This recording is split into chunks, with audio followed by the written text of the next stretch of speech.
Welcome back to MINExpo International 2024. I'm Ashley Burke and this is NMA TV. I'm joined right now by Ryan Sistad of Better in Our Backyard. Ryan, how are you doing? I'm doing great. This has been an excellent conference and I appreciate you having me here today, Ashley.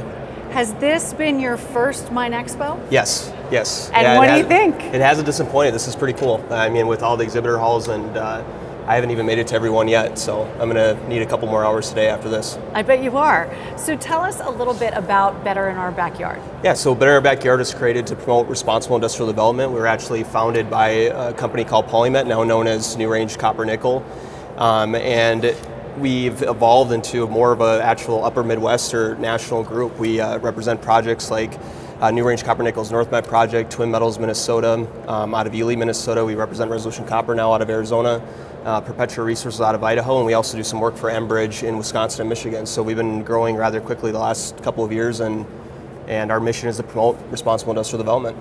And I am an avid follower of yours on social media, and I hope that everyone else watching is as well. If not, please do look up Better in Our Backyard.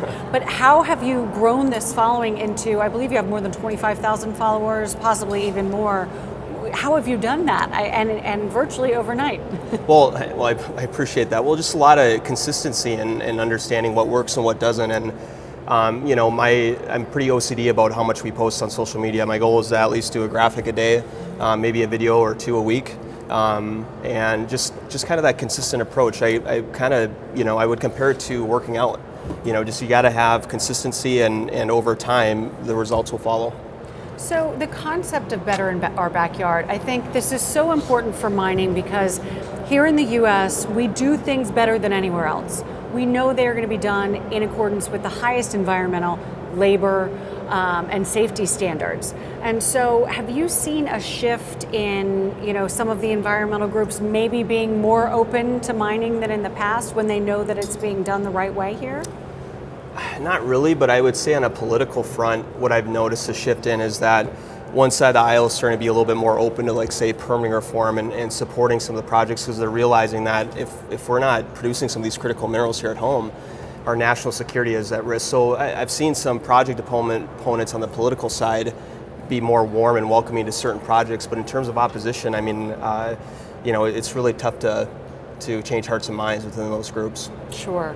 And then just from a policy perspective, you've seen a lot of really great projects stop and start because of one hiccup or another. What do you think would be the biggest thing that could be done to give us more progress on some of these great projects that are out there? Well, I would say permitting reform. I mean, National Mining Association did a great job of reporting on the S&P Global finding that on average it takes 29 years to permit a mine from the discovery to deposit to actually constructing the project and bringing it online. That's a huge problem. I mean, I'm 30 years old, so it's, I mean, that's, it's a you know, like, that's a lifetime.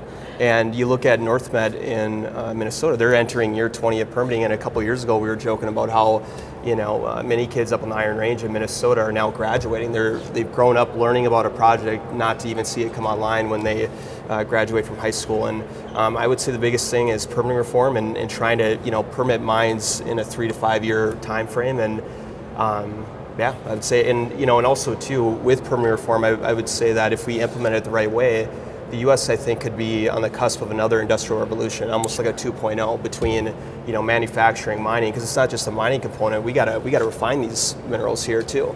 Absolutely. Well, thank you so much for stopping by NMA TV. We really appreciate it, Ryan. I wish you a great rest of the day here at MINExpo. I appreciate it, Ashley. Thank you very much. And stay tuned. We will be back next with Julie Lucas of Mining Minnesota.